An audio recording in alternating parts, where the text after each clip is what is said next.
An uncooked, free-range egg, like many other things, is fragile. Now you know what will happen if I drop this.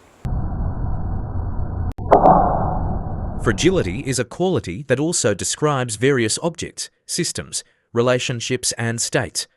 For instance, some common forms of fragility include delicate objects like porcelain or some fresh fruit, a person's state of being easily hurt, disrupted, or upset, complex systems like economies or ecosystems that are vulnerable to collapse or disruption, connections between people that are easily strained or broken, the susceptibility or weakness some people face in particular situations rather than being inherently fragile across all contexts.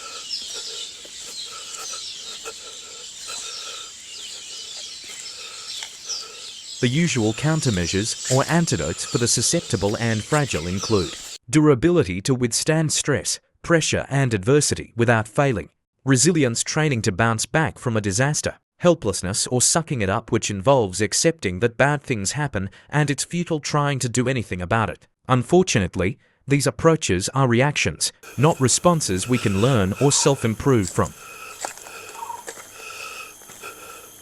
There has to be a different way, a radical way to accommodate, not combat, delicate events, objects, and people.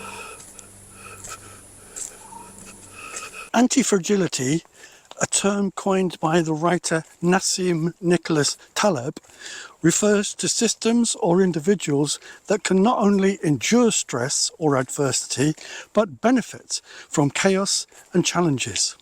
It's also about our capacity for growth, adaptation, and change because of our circumstances. As a result, developing anti-fragility requires us to actively seek out and create situations where we can most effectively learn from uncertainty, experimentation, and, as I will show next, risk. Under normal conditions, hiking, walking on trails in natural environments, often mountain ranges, forests, or uncurated areas, is not overtly uncertain or risky beyond easily calculated, tolerable levels. However, we could alter this by introducing an element of difficulty or complication. For example, we could embrace variable terrain,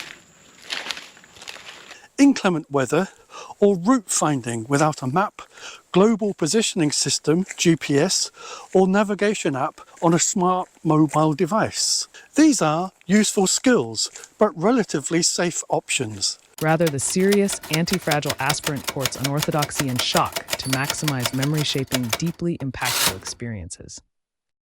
I characterize the anti-fragile hiker's journey as deliberate experimentation, where we continually test and refine the boundaries between risk and reward and comfort and disturbance. This reminds us that in a world that often values predictability and control, there's merit in embracing uncertainty and finding creative ways to thrive in the spaces between our destinations.